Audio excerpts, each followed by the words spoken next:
welcome to Nutritious Delicious. I'm Dr. Holly. And I'm Rebecca.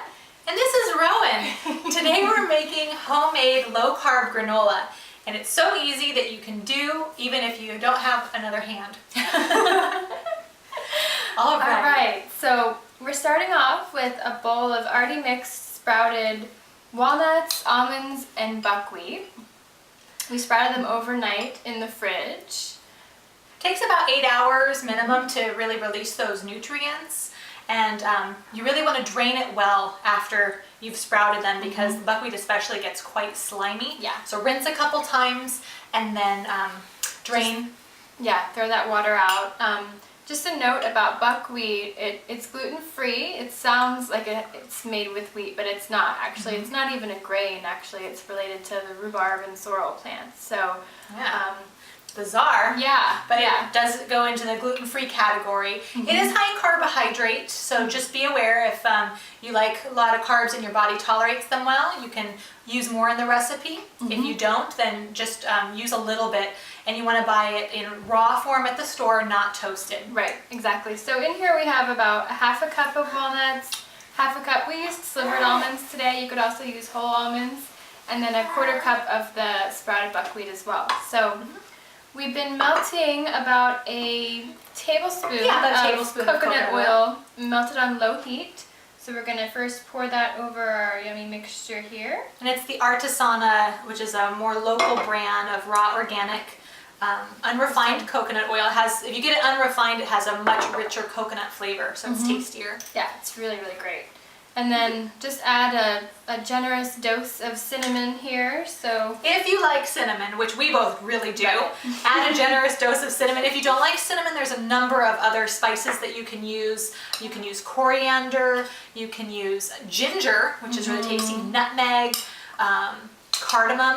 Those are all really tasty in this recipe. Yeah. And vanilla, which is absolutely wonderful and gives it a sweet flavor. So we're using a little maple syrup as well, but you can use stevia, which will not cause an insulin reaction.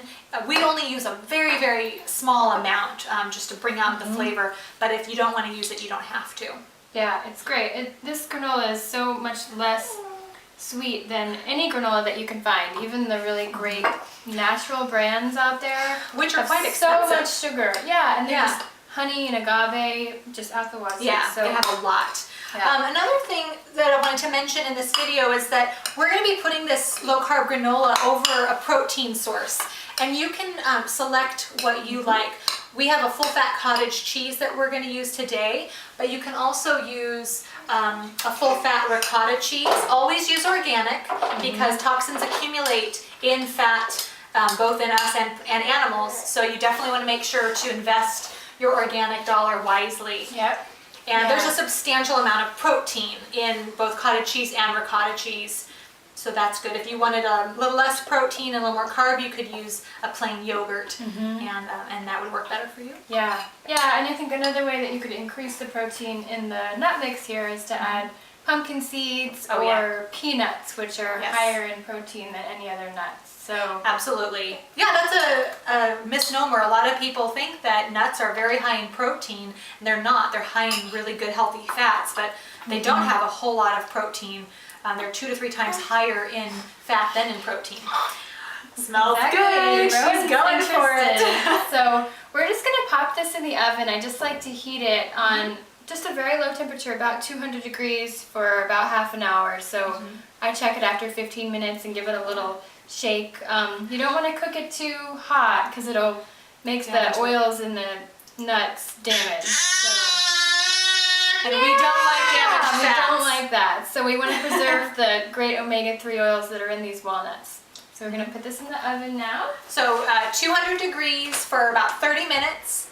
And we actually have already prepared, to save time for the video, a wonderful batch. And we had it cooling for a couple minutes.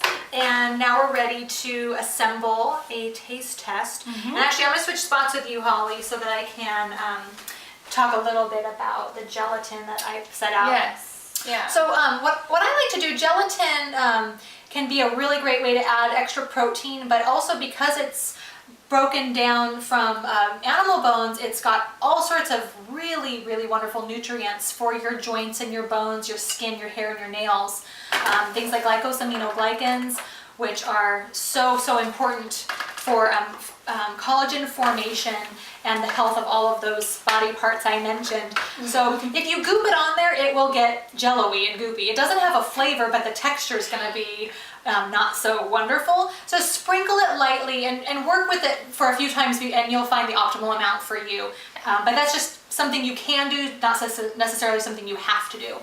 But I like to do that. Yep. Okay. Sounds good. So Mommy gets to test this. This looks really good. Good stuff. The vanilla and the cinnamon complement each other really, really nicely. That's delicious. And what an easy breakfast. If you're in a hurry, you can just grab that and go. Yeah, and I forgot to mention, but you don't even have to put this mixture in the oven. You can eat it raw, and it's actually really tasty, but on colder days, it's nice to have it hot. So For sure. yeah. So that's all. You can see how easy this was. So homemade low-carb granola. Give it a try. Thanks so much. Thanks for joining us. See you next time. Bye-bye. Bye-bye.